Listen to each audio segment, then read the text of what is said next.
بالله من شرور أنفسنا ومن سيئات أعمالنا من يهد الله فلا مضل له ومن يضلله فلا هادي له ونشهد أن لا إله إلا الله وحده لا شريك له ونشهد أن سيدنا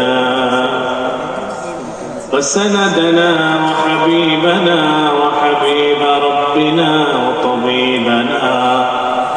وطبيب قلوبنا ومولانا محمد صلى الله تعالى عليه وعلى آله وأصحابه وبارك وسلم أرسله بالحق بشيرا ونذيرا وداعيا إلى الله بإذنه وسراجا وقمرا منيرا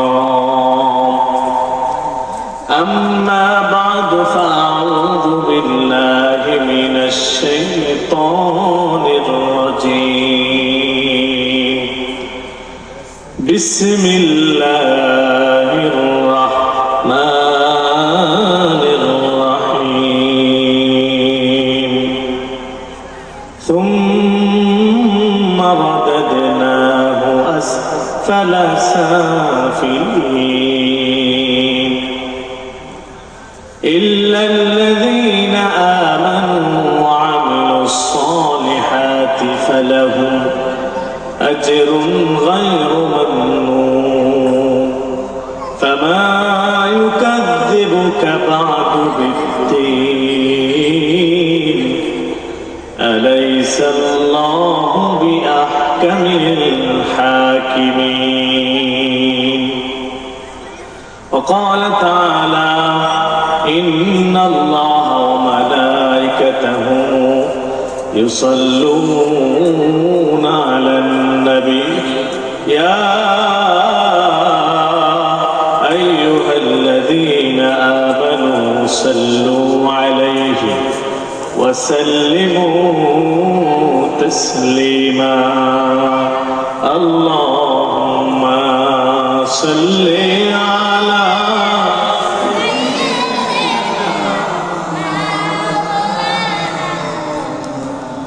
وعلى آل سيدنا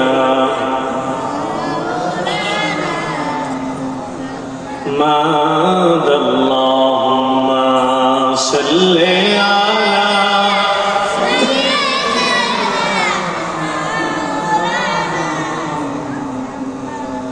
وعلى آل سيدنا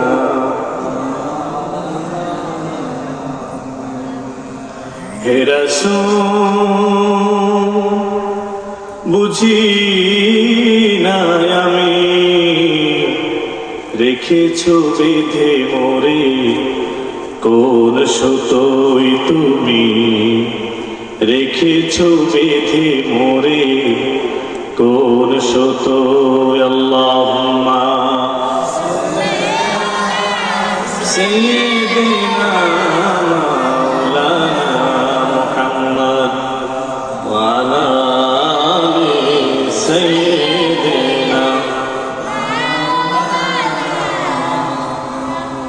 জিকির করি লা ইলাহা লা ইলাহা লা ইলাহা লা ইলাহা লা ইলাহা লা ইলাহা যে নামে ইব্রাহিমের আগুন হলো পানি ডাকার মতো ডাকলে আজও সারা দিবেন তিনি রে মন সারা দিবেন তিনি ঠিক না ঠিক যদি ডাকার মতো ডাকতে পারি আল্লাহ সারা দিবেন না আল্লাহর কি শক্তি কমে গেছে যে নামে ইব্রাহিমের আগুন হলো পানি, ডাকার মতো ডাকলে আজও সারা দিবেন তিনি রে মন, সারা দিবেন তিনি। ও মধুর নামটি মিটা হতাশার জ্বালা, গলেতে পরো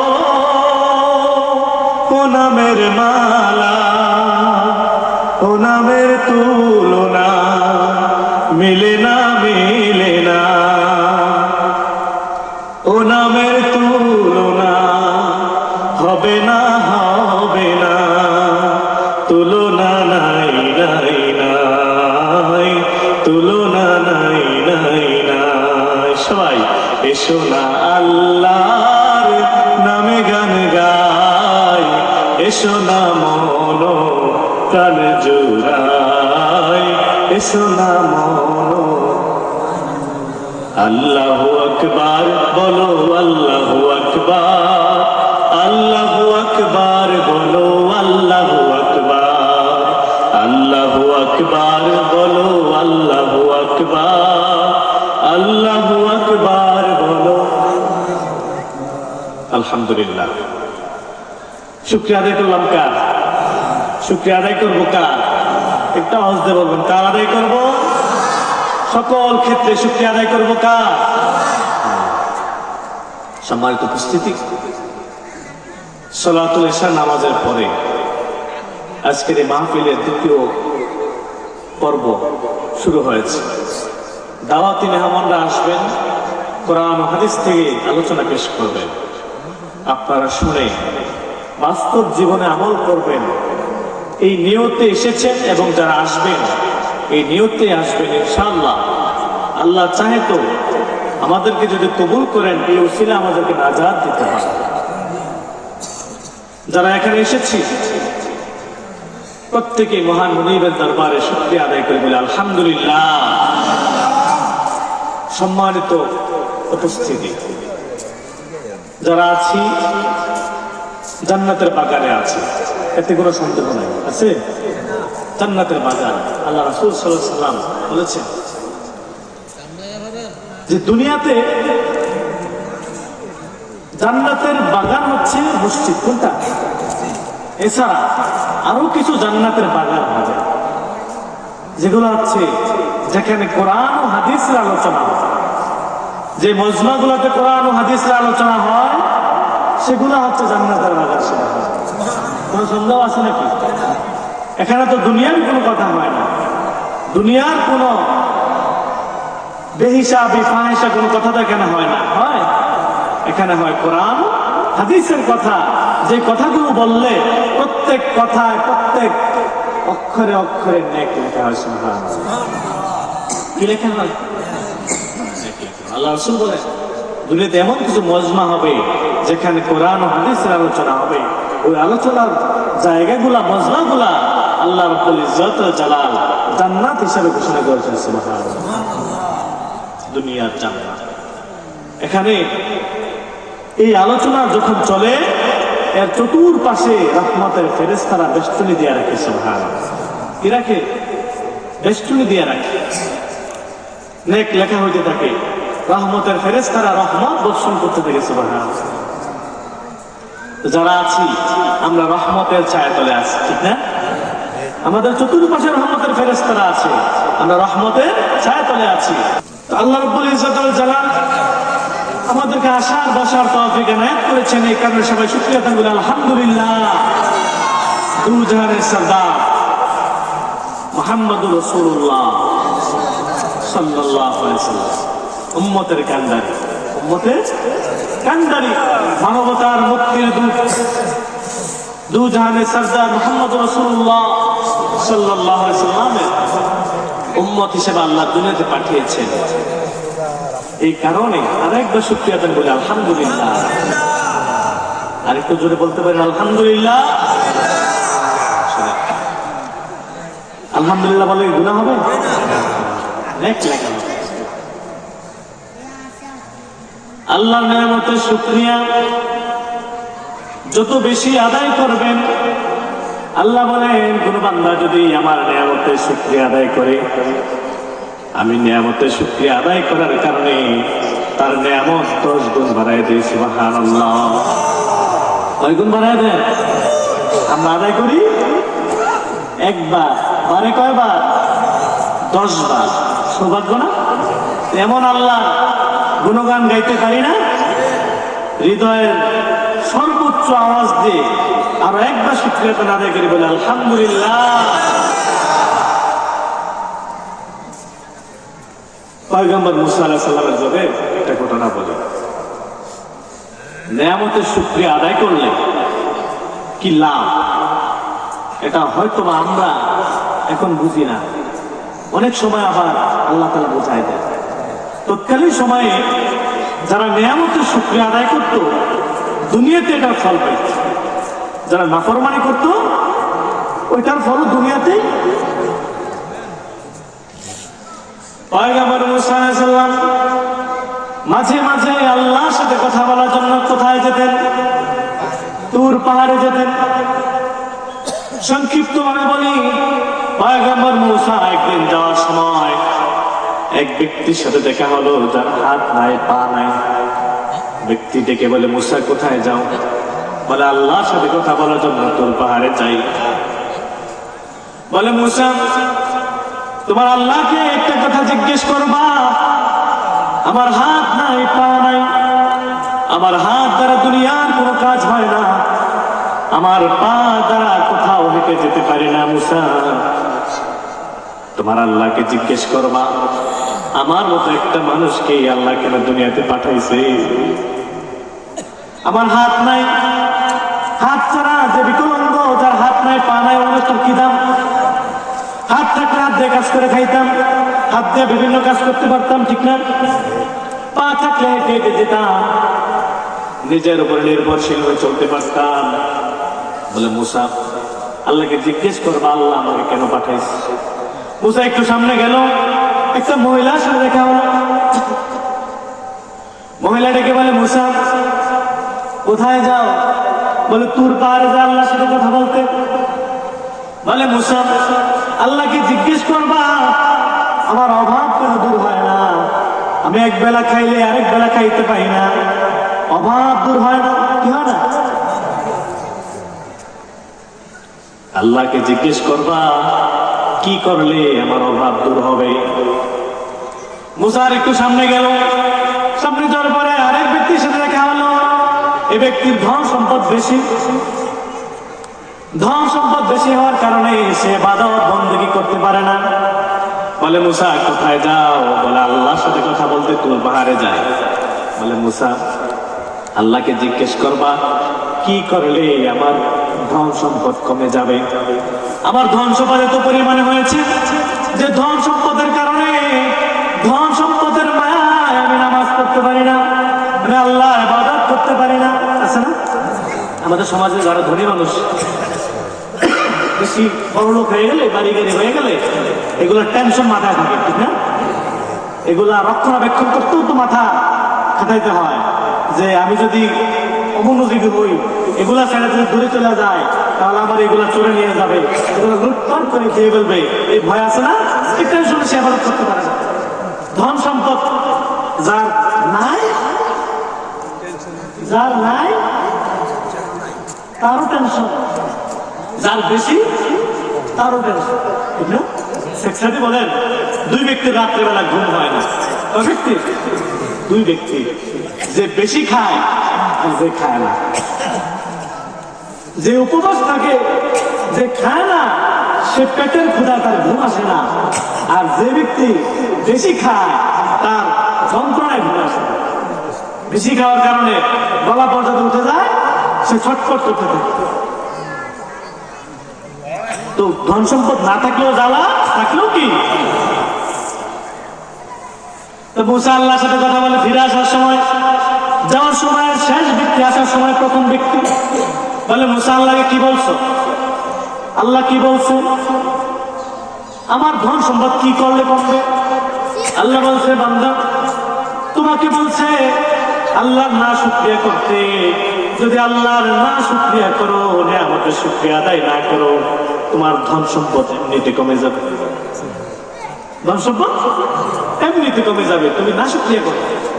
বান্দা ডেকে বলে, মুসা আমি না শুকরিয়া করতে পারবো না, যারা আমাকে ধন সম্পদ দিয়েছে তার নিয়ামতের শুকরিয়া ছাড়তে পারবো না।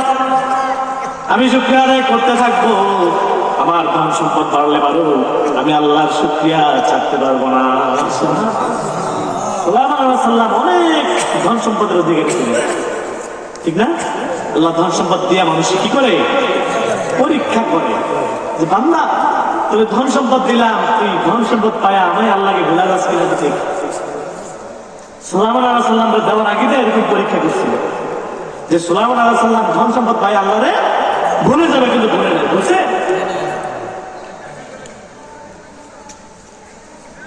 দ্বিতীয় ব্যক্তির সাথে দেখা হলো। দেখেন শুকরিয়া আদায় করার ফজিলত কি, না শুকরিয়া আদায় করার ফজিলত। দ্বিতীয় ব্যক্তির সাথে দেখা হলো মহিলা। মহিলা বলে, মুসা আল্লাহর সাথে কথা বলছো, আল্লাহ কি বলছে? আমি কি করলে আমার অভাব দূর হয়ে যাবে? মুসা বলে, মহিলা আল্লাহ বলছে তোমাকে নামাজ পড়তে। কি পড়তে? বেশি বেশি আল্লাহর শুকরিয়া আদায় করতে। আল্লাহ রাসূল সাল্লাল্লাহু আলাইহি ওয়াসাল্লাম যখন কোন সমস্যার সম্মুখীন হতেন, নামাজে দাঁড়িয়ে যেতেন। কোথায়? নামাজে। সাহাবাদেরকে বলতেন নামাজে দাঁড়িয়ে যাও। যখন অমাবস্যা নেমে আসতো, যখন পৃথিবীতে অন্ধকার নেমে আসতো, সূর্যগ্রহণ যখন লাগতো, আল্লাহ রাসূল দৌড়ায়া মসজিদে চলে যেতেন। সুবহানাল্লাহ। যখন বৃষ্টি হওয়ার আগে আকাশটা কালো হয়ে আসে না, অন্ধকার হয়ে আসে না, অন্ধকার হইলে আল্লাহ রাসূল নামাজে দাঁড়িয়ে যেতেন। অর্থাৎ সকল বিপদ আপদ বালা মুসিবত থেকে বাঁচার জন্য আমাদের একটাই উপায়, সেটা হচ্ছে কি? কথা বলেন, সেটা হচ্ছে কি? নামাজ। নামাজ হচ্ছে আল্লাহর খুব কাছাকাছি যাওয়ার রাস্তা। বান্দা আল্লাহর খুব কাছাকাছি যায় নামাজের মাধ্যমে। সুবহানাল্লাহ বলবেন না? সুবহানাল্লাহ। মুসা আলাইহিস সালাম আল্লাহকে একদিন প্রশ্ন করে, আল্লাহ তুমি আর আমি এত সুন্দর ভাবে কথা বলি, তুমি আর আমি এত কাছাকাছি থেকে কথা বলি, দুনিয়ার আর কেউ মনে হয় এত কাছ থেকে কথা বলতে পারবে না। তোমার সাথে আমি যত কাছ থেকে কথা বলি, এত কাছ থেকে আর কেউ কথা বলতে পারবে না। আল্লাহ বলে, মুসা তুমি কি মনে করো তোমার আর আমার দূরত্ব কত দূর? বলে, আল্লাহ তুমি হচ্ছ পাহাড়ের উপরে, আমি পাহাড়ের নিচে। তুমি হচ্ছ তুর পাহাড়ের উপরে, আমি পাহাড়ের নিচে, আমাদের অল্প একটু দূরত্ব। আল্লাহ বলেন, না, তোমার আর আমার মাঝে ৭০,০০০ দূরের পর্দা রয়েছে। কিন্তু তোমার আর আমার থেকে আরো কাছাকাছি থাকবে শেষ নবী, আখির নবী, আমার বন্ধু মুহাম্মদুর রাসূলুল্লাহ সাল্লাল্লাহু আলাইহি ওয়াসাল্লাম। কিভাবে?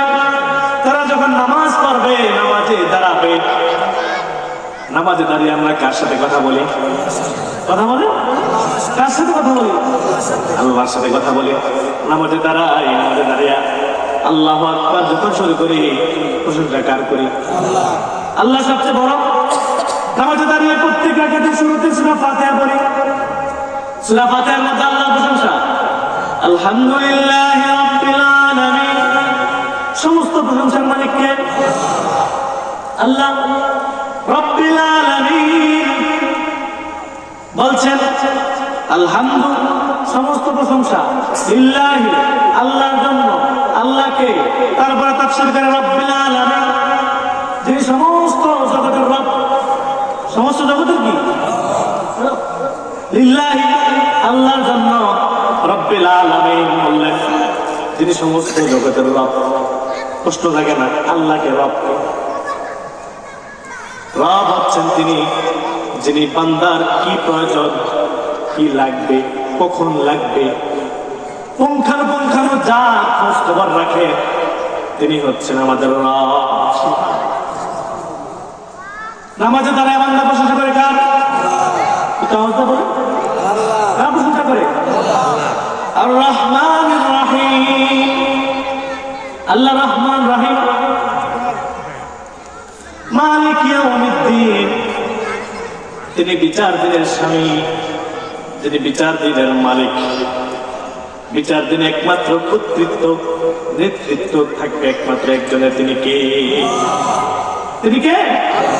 বিচার দিনে কিয়ামতের মাঠে দুনিয়ার রাজা বাদশা কারো কোনো কথা থাকবে? আল্লাহ সেদিন লিল্লাহিল ওয়াহিদিল কাহ্হার, আল্লাহ সেদিন কাহ্হার রূপ ধারণ করবেন, ভয়ঙ্কর রূপ। সেদিন আল্লাহ বলবেন, দুনিয়ার রাজা বাদশারা কে কোথায় আছো? কত পাওয়ারফুল রাজা ছিল, তোমার কথা ধরতে হতো, দাঁড়াও আজকে কথা বলো, কার পাওয়ার আছে, কার ক্ষমতা আছে, আজকে আমার সামনে কথা বলো। কেউ কথা বলবে না, সকলে ইয়া নাফসি ইয়া নাফসি, নবীরা পর্যন্ত ইয়া নাফসি করতে থাকবে। নামাজে দাঁড়িয়ে বান্দা প্রশ্ন করে কার? মুসা আলাইহিস সালাম বলেন, বান্দি আল্লাহ বলছে তোমাকে নামাজ পড়তে, নামাজ পড়লে তোমার আব্দুল হবে। মহিলা তেলে রেখে চলে উঠছে, মহিলা বলে, বৃদ্ধ মহিলা বলে, মুসা মুঠে পেটে ভাত নাই, এক বেলা খাইলে আরেক বেলা খাইতে পারি না, তোমার আল্লাহকে বলো, তোমার আল্লাহর নামাজ তোমার আল্লাহ জানে পড়ে, তোমার আল্লাহকে বলো, তোমার আল্লাহর শুকরিয়া তোমার আল্লাহ জানে পড়ে। সে কি করছে? না শুকরিয়া। মুসা আলাইহিস সালাম বলেন, আমি দাঁড়িয়ে থাকতে থাকতে দেখলাম মহিলার শেষ একটা সম্বল ছিল কুড়ে ঘর। কি ছিল? কুড়ে একটা ঘর ছিল। আমি দাঁড়িয়ে থাকতে থাকতে দেখলাম দূর থেকে একটা আগুনের গোল্লা এসে মহিলার শেষ সম্বল ঘরটা আগুন দিয়ে ফেলাই দিল। শুকরিয়া আদায় করে নাই, তার ফল দুনিয়াতে পাইছে। তারপরে মুসা আলাইহিস সালাম প্রথম ব্যক্তির কাছে আসলেন, যার হাত নাই পা নাই। ব্যক্তি বলে, মুসা আল্লাহ কি বলছেন?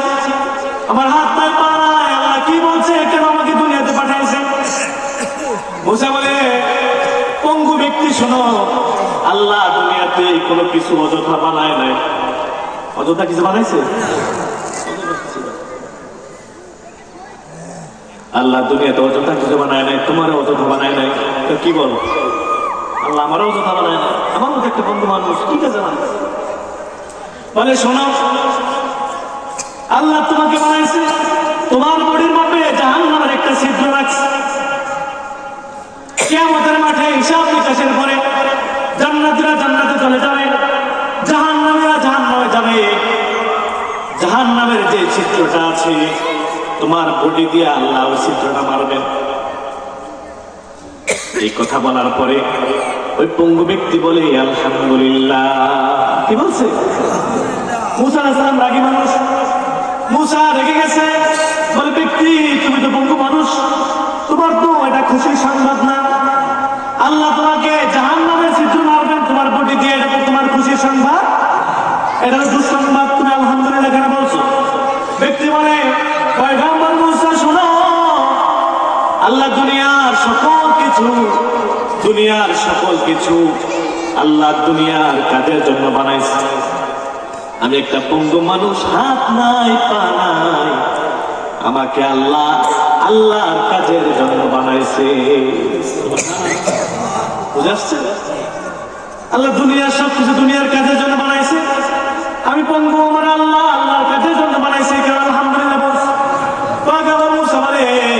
আমি দাঁড়িয়ে থাকতে দেখলাম ওই লোকটির হাত পা গজিয়ে ভালো মানুষ হয়ে গেছে।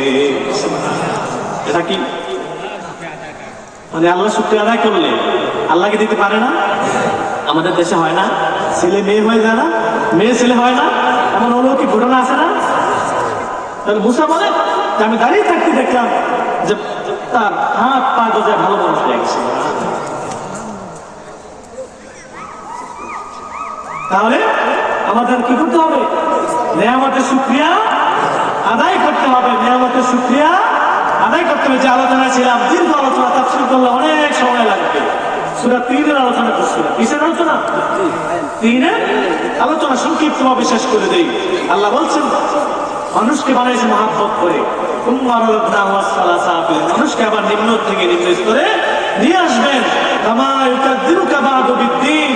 মানুষ কিসের মধ্যে ডুবে আছে? আখিরাত ভুলে গেছে। কিসের মধ্যে ডুবে আছে? আখিরাত ভুলে আছে। আখিরাত কিসে ভুলে রাখছে মানুষ? আল্লাহ কোরআনে বলেন,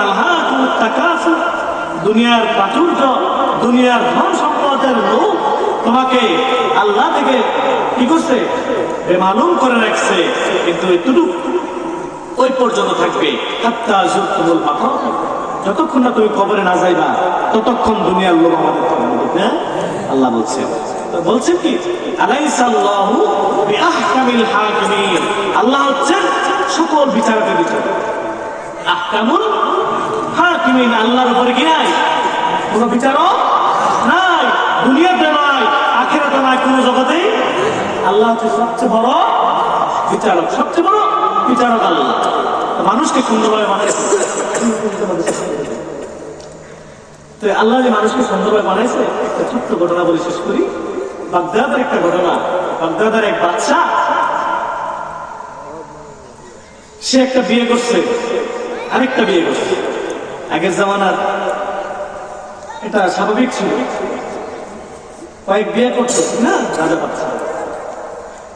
তো বিয়ে করছে, তার বউকে নিয়ে সে রাজপ্রাসাদের সামনে রাত্রেবেলা চলতে বেড়াতে হাঁটতেছে আর বলতেছে, চাঁদের দিকে চায় আর তার চেহারার দিকে চায়, চাঁদের আলো তার চেহারার মধ্যে যখন পড়ে খুব চমৎকার লাগে, খুব চমৎকার লাগে। সেই স্ত্রী বলতেছে, তুমি চাঁদের চেয়েও সুন্দর, তুমি কি চাঁদের চেয়েও। বাচ্চা কিসে ছিল, আবেগের মধ্যে ছিল, ভালোবাসা, প্রেম ভালোবাসার মধ্যে ডুবে ছিল বাচ্চা। যখন রাত শেষ হয়ে গেল, সকাল হলো, চাঁদনি রাতের চাঁদ জমে গেল, সূর্য উঠলো, বাচ্চা সকালবেলা তার কি হলো, ঘোর কেটে গেল। সে সকালবেলা তার যখন জ্ঞান ফিরে আসলো, সে বললাম এটা কি বললাম, মানুষ তো চাঁদের থেকেও সুন্দর হতে পারে না। সে বলতেছে, আমি ওই লাকাদ খালাকনাল ইনসানা ফি আহসানি তাকওয়িমে ব্যাখ্যায় আছে, আল্লাহ বলছেন মানুষকে সুন্দরভাবে তারা সৃষ্টি করেছেন, মানুষকে সুন্দরভাবে আকৃতিতে সৃষ্টি করেছেন। তো বাচ্চা চিন্তায় পড়ে গেল, কি বললাম কি, তুমি যদি চাঁদের চেয়ে সুন্দর না হও তাহলে তুমি কি বা, অর্থাৎ কোন শব্দ মুখে নিলাম না, তুমি কি বা। বাচ্চা চিন্তা করতে চাহারে, মানুষ তো চাঁদের চেয়ে সুন্দর হতে পারে না। সকল আলেমদেরকে ডাকছে, তার ওই প্রদেশের সকল আলেমদেরকে ডাকছে, দেখে বলতেছে, তোমরা বলো আমি এই কথা বলছি। তখন সকল আলেমরা বলে, আচ্ছা আপনার ওয়াইফ তো কি হয়ে গেছে, বাদ হয়ে গেছে, এটা আপনার ওয়াইফ আর নাই। একজন দাঁড়াইছে, ইমাম রাজি তার তাফসীরে লেখেন, ওই ব্যক্তির নাম হচ্ছে ইয়াহইয়া ইবনে আকসাম, ইয়াহইয়া ইবনে আকসাম। ইমাম রাজি বলেন, ওই ব্যক্তি দাঁড়ায় বলেন, বাদশা আপনার স্ত্রী কি হয় না, বাতিল হয় না, আছে। তখন সকল আলেমরা রেগে গেছে, রেগে গিয়ে বলে, বাচ্চা যুবক মানুষ আপনি, বলতেছে তুমি কি ওস্তাদদের কি বেশি জ্ঞানী হয়ে গেছে নাকি, ওস্তাদদের থেকে বেশি জ্ঞানী হয়ে গেছে নাকি? আমরা সবাই বললাম তালাক হয়ে গেছে, বাতিল হয়ে গেছে, তুমি কিভাবে বলো?